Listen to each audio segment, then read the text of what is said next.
Hello' everyone, কি খবৰ? ভালে আছে নহয় জানো? আজি আমি এটা নতুন ৰেচিপিলৈ আকৌ আহিলোঁ। আজি এয়া কৰ্দৈ দেখিছেনে বাৰু? মই মিহি মিহিকৈ কাটি লৈছোঁ 4টা কৰ্দৈ। এই কৰ্দৈৰ পৰা আমি আজি টেঙা মিঠা জ্বলা, টেঙাও হ'ব, জ্বলাও হ'ব, অলপ অলপ আৰু মিঠাও হ'ব। আমি আজি টক বনাম বুলি ভাবিছোঁ। আহকচোন আমি আগবাঢ়োঁ। কেৰাহীখনত আমি এতিয়া মিঠাতেল অলপ দি দিম। কেৰাহীখন মোৰ শুকালে এয়া মই তেল অলপ দি দিছোঁ। বৰ বেছিকৈ দিয়া নাই, যিহেতু মোৰ কৰ্দৈৰ পৰিমাণ কম। আমি এতিয়া তেলখিনি পকিবলৈ দিম। এই তেলতে আমি ফোৰণ দিম। এয়া তেলখিনি মোৰ পকিছেই লাহেকৈ। ইয়াতে মই এতিয়া ফোৰণ দিম। 5 ফোৰণ কেইটামান প্ৰথমে তেলতে দি ল'ম। 5 ফোৰণ কেইটামান দিলোঁ। তাৰপাছতে এয়া শুকান জলকীয়া 3টা দি দিছোঁ আৰু কেঁচা জলকীয়া 2টা দি দিছোঁ। আপোনালোকে জলকীয়াৰ পৰিমাণ নিজৰ মতে দিব। এইখিনি দি লৈ পেলাই আমি এতিয়া ভালদৰে লৰাই দিম। লৰাই পেলাই ইয়াতে আমি কৰ্দৈ কাটি থোৱা কৰ্দৈখিনি দি দিম।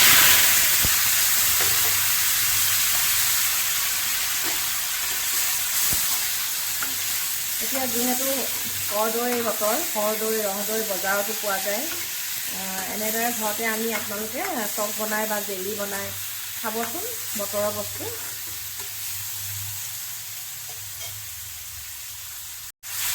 ইয়াত আমি এতিয়া নিমখ অকণমান দি দিওঁ।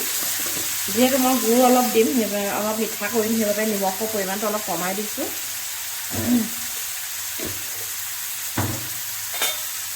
এনেদৰে আমি যদি বনাই থওঁ, আমি কেতিয়াবা ভাজি নাথাকিলে, কিবা চব্জি নাথাকিলে, তেতিয়া আমি এনেদৰে জাম জেলিৰ লগতো ৰুটিৰ লগত খাব পাৰিম। এনেদৰে টকো বুলি ক'ব পাৰে, আপুনি জেলিৰ দৰে বনাব পাৰে। আজি যিটো মই বনাইছোঁ এইটো টকৰ দৰে হ'ব। এয়া মই আপোনালোকক ঢাকনিখন অকণমান কেৰাহী দাঙি দেখুৱাইছোঁ। এয়া দেখিছেনে বাৰু? পানী নিদিয়াকৈ ধুনীয়াকৈ পানী ওলাইছে। তথাপি মই ইয়াতে পানী অলপমান দি দিম ভালদৰে সিজিবৰ কাৰণে। এইদৰে মই লৰাই অলপমান ভাঙি লৈছোঁ। ইয়াতে আমি এতিয়া পানী অলপমান দি দিম।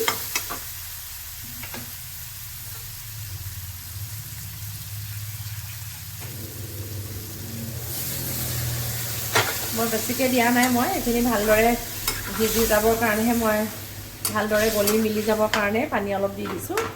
যিহেতু ৰহদৈ বা কৰ্দৈ বৰ কোমল বস্তু, আৰু অলপ দেৰি পাছত ধুনীয়াকৈ কোমলকৈ সিজিয়ে যাব। আমি হাতেৰে বা হেতাৰে ভালকৈ খচি ল'ব লাগিব। এয়া চব মই আপোনালোকক ঢাকনিখন খুলি দেখাইছোঁ, কিদৰে সুন্দৰকৈ উতলি আহিছে। লাহেকৈ গলিয়ে গ'ল আমাৰ কৰ্দৈখিনি। ইয়াত এতিয়া আমি মছলা এড কৰিম। মছলা বিশেষ নহয়। এয়া মই ধনিয়া গুড়ি অকণমান দি দিছোঁ, আধা চামুচ। তাৰপৰা অলপমান কাশ্মীৰ মিৰ্চ, বেছি নহয়, অকণমান দি দিছোঁ। আৰু ইয়াতে অকণমান জালুকৰ গুড়িও দি দিম। যিহেতু জ্বলাও হ'ব, সেইবাবে জালুকৰ গুড়িও অলপ এড কৰি দিছোঁ। এইখিনি এতিয়া ধুনীয়াকৈ আমি আকৌ লৰাই, আকৌ অলপ 2 মিনিটমানৰ কাৰণে আকৌ ঢাকি দিম। দেখিছেনে, মোৰ এইখিনি বৰ ধুনীয়াকৈ গলি গৈছে। পানী মই তেনেকৈ দিয়াই নাই, পানী নিজে নিজে ওলাইছে। সেই প্ৰথমে দিয়া পানীয়ে তাৰ পৰা সেইদৰে উতলি পেলাই পানী ওলাই গৈছে। এয়া চব কি ধুনীয়াকৈ উতলিছে, প্ৰায় সিজিছে। আৰু আমি গুড় দিয়াৰ আগতে এইখিনি ভালদৰে সিজাই লৈছোঁ। গোন্ধটো ভাল ওলাবৰ কাৰণে আমি ইয়াত অকণমান ইলাচি পাউডাৰ এড কৰি দিছোঁ।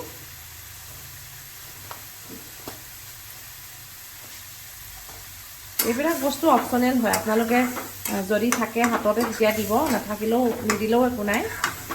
খালি বেয়া নহ'বৰ কাৰণে লাষ্টত আপোনালোকে কি কৰিব, অকণমান নেমু, যদি নেমু আছে নেমু চেপি দিব। আৰু যদি ভিনেগাৰ আছেতো ভাল কথা, ভিনেগাৰ দি দিব। তেতিয়া প্ৰায় 1 সপ্তাহ 15 দিনলৈকে বেয়া নহয়, ভাল হৈ থাকিব। আৰু যদি ভিনেগাৰ নাথাকে, আপোনালোকে পকা নেমু বা কেঁচা নেমু যি হয় তাৰ ৰসটো চেপি অলপমান দি দিব। চাওকচোন, মোৰ কৰ্দৈখিনি ভালদৰে পূৰা গলিয়ে গ'ল। আমি এতিয়া এইটো পৰ্যায়তে আমি এতিয়া ইয়াতে গুড় এড কৰিম। গুড় বা চেনি কিবা দিব পাৰে। মোৰ ওচৰতে গুড় আছিলে, সেইবাবে মই গুড়েই দি দিছোঁ। গুড়ৰ পৰিমাণটো আপোনালোকে নিজৰ মতে দিব। মই অকণমান মিঠা কৰিছোঁ। মোৰ ল'ৰা ছোৱালী আছে, তাহাঁতি অলপমান মিঠা হ'লে ভাল পাব খাই।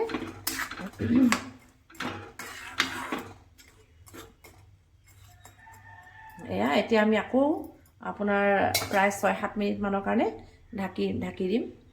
এয়া চাওক প্ৰায় আধা ঘণ্টামানৰ পাছত এয়া মোৰ টক সাজু হ'ল, খাব পৰা হ'ল। এয়া দেখিছেনে কি ধুনীয়া এটা ৰং হৈছে। এয়া আমি এতিয়া গৰম লুচি বা ৰুটিৰ লগত পৰিৱেশন কৰিব পাৰিম। এইদৰে আপোনালোকে বতৰৰ বস্তু কৰ্দৈ বা বিলাহী যি হয় এনেদৰে টক বনাই খাই চাবচোন। এয়া দেখিছেনে বাৰু? ঠাণ্ডা হ'লে মানে এইখিনি আৰু ধুনীয়া হ'ব, ডাঠ হ'ব। এতিয়া অলপমান পনীয়া হৈ আছে, অলপ জুলীয়া হৈ আছে। যেতিয়া ঠাণ্ডা হৈ আহিব এইটো লাহে লাহে ডাঠ হৈ আহিব। ভিডিঅ'টো শেষলৈকে মোৰ লগত অংশগ্ৰহণ কৰাৰ বাবে আপোনালোকক ধন্যবাদ জনালোঁ। এইদৰে আপোনালোকে ঘৰতে কৰি খাব বুলি আশা ৰাখিলোঁ।